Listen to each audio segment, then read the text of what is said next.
First of all, this video is brought to you by Max Aroma. We talk about Max Aroma all the time, and by all the time I mean really just once per month, but I do link them often in the description of my videos. They are a fantastic place to find great prices on designer and niche and everything in between that you're looking for. They have a great way to sample fragrances with these awesome faux leather wrap decants that are super classy. They're easy to travel with and you don't have to commit to a full bottle. They have a great rewards program, all kind of good stuff. So every fragrance I'll be talking about in this video can be found at Max Aroma. There will be a link below that like button, so check them out. So this is the third video like this that I've done since starting this channel, going way back, and honestly I don't recommend watching those earlier videos. The first one was just cringy and horrendous, and I certainly don't do anything that I do in that video anymore. The second video, definitely a step up, but still weird, and I had weird hair. It was COVID, and anyway, today is the updated version. This is how I've been spraying my fragrances for the past couple years. I think it's gonna stay this way for some time, but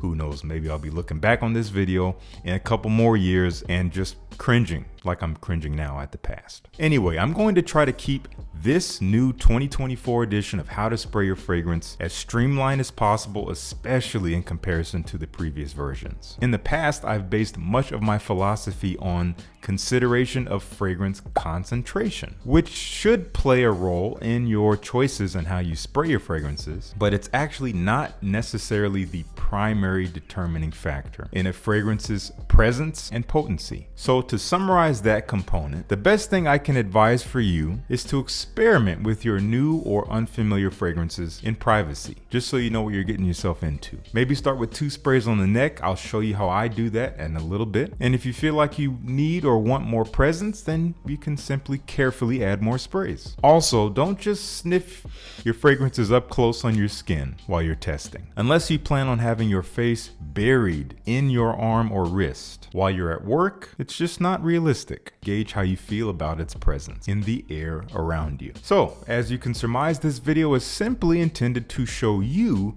how I apply my fragrances. This includes how many sprays and which areas on the body that I spray. Now, this is not a universal method, but I do think it's going to satisfy most of you. However, for the 26 of you 15+ spray fragrance wearers out there, this video ain't for you. I don't personally believe in making my fragrance the only thing that people can smell when I'm around them. That is obnoxious. I don't need that for me, nor do I need that to feel affirmed from them. I just need enough for me to smell it and enjoy it throughout the day, which is usually not a whole lot. In that regard, I have one guideline to consider. Most people around you, especially if you're inside, can smell your fragrance better than you can. It's usually stronger than you think. Let's get started. I'll first talk about how I spray light fragrances. Now, what is a light fragrance? Well, it kind of is what it sounds like. For me, it's one that does not have a dense cloud when I spray it. It can be a fresher, more aromatic scent profile, but it can also be a more warm and sweet scent profile too. As a result of its lightness, longevity may not necessarily be very long. So I tend to wear them when I only need a scent for,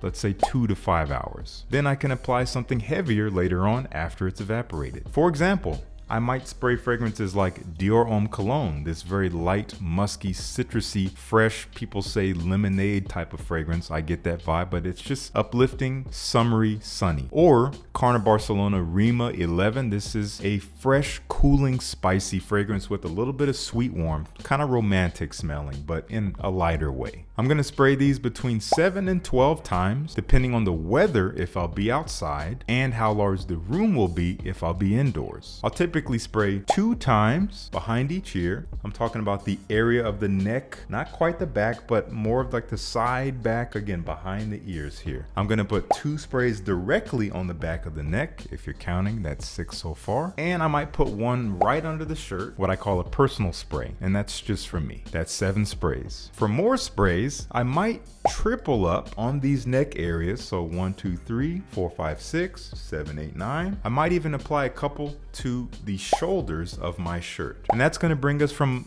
about 11 to 12 sprays total. One thing to remember, spraying more of a fragrance doesn't necessarily increase its longevity. It definitely increases its presence at first application. If you want to have a large scent presence, even for a lighter scent, you can spray fairly heavy. Again, 12 times, maybe even up to 15, depending on how light the scent is, and you are going to have a potent scent profile that, if it's a lighter scent, will not actually be overwhelming. However, it's still going to evaporate just as quickly. So spraying super heavy does not make it last longer, at least not on your skin. Now, if I happen to be wearing an open collared shirt, which I'm not wearing right now, this is just a Henley, but if you can imagine, I'm wearing a collared shirt. Instead of spraying on the shirt, on my shoulders, I would actually spray on the collarbones inside of the shirt. 1 to 2 sprays per side. I like to do this because my scent gets warmed on my skin beneath my shirt, and it only really wafts as I move around, as I turn my head, and especially as I hug people. That's when it really shines. Now you'll notice I haven't said to apply anything on the front of the neck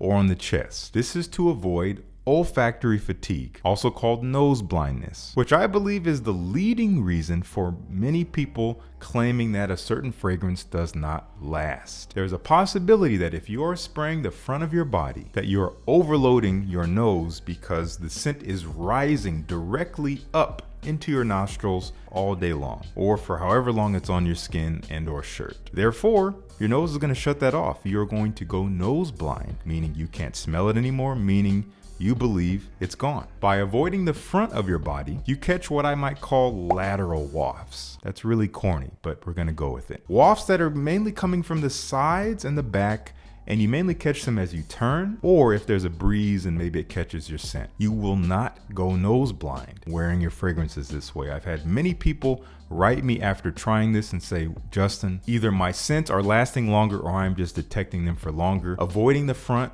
works. I'm telling you, it works. This is obviously going to apply to how I wear my stronger fragrances as well. Okay, my routine actually only gets simpler from here, so going to be less explanation as we go forward. Let's talk about more moderately present fragrances. These fragrances typically last 5 to 8 hours, so just a notch above the lighter scents. They're usually fairly present for the first 3 to 5 hours of that, maybe 8-hour range, and then they will sit close to the skin for those last few hours. Most fragrances I wear each day actually fall into this middle category. So fragrances like Narciso Rodriguez Bleu Noir Eau de Parfum and Creed's Royal Oud are fragrances that are moderate performers for me. I get that 5 to 8 hour range in terms of longevity.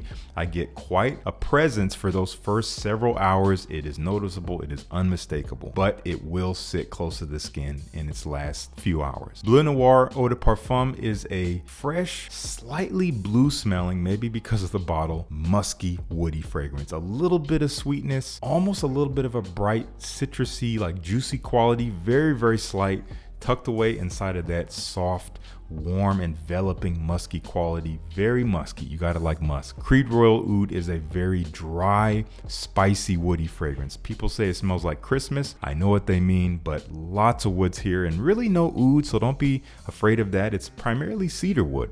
Dry, peppery, a little bit green and dusty, a tiny bit of sweetness, very classy stuff. I sprayed these fragrances 5 to 7 times. Usually it's going to be 2 times behind each ear like before. That makes for 4, and I might do 1 on the back of the neck. That's just 5 sprays. That's usually what I do. I will only apply more typically when I'm wearing a collared shirt that's open. Then I'll add maybe 2 more sprays, 1 on each collarbone like we said before, for a total of 7 sprays. Finally, let's talk about strong fragrances. 8+ hours of longevity with a noticeable scent cloud for most of that time is a strong fragrance. I spray these fragrances between 2 and 4 times. That's it. Again, depending on the situation. I have a funny personal rule. I never spray a fragrance just one time. No matter how strong it is, I have to spray it at least twice. I know it's weird. Even if the second spray has to go under my shirt, because the scent is so powerful, I can't just do one because one spray just doesn't feel like a full wearing to me. Again, I'm weird. Let me know if you relate to that though down in the comments. 2 fragrances that fall into the strong category. Amouage Beach Hut Man. This is a fresh, green, mossy, minty fragrance that is so strong. And Gucci Intense Oud is a sweet, slightly fruity, resinous, incensey oud fragrance. Woody, sweet, dark, a little bit smoky.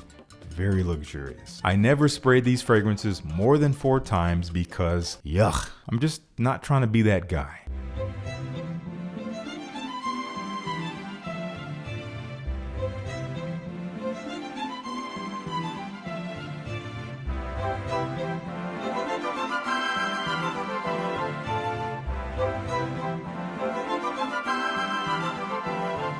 Anyway, that is my fragrance routine these days. I don't really see it changing much moving forward, so I hope that this video can be evergreen and can be helpful for those of you looking for some insight on how to spray your fragrances, how to wear them properly, but ultimately, obviously, you do what you do. It's your life, it's your fragrances, wear them as you wish, but if you don't want to be an obnoxious human, I think my guidelines are right down the middle for that pursuit. Make sure you check out the fragrances down at Max Aroma, again, link below, and thank you so much for tuning in.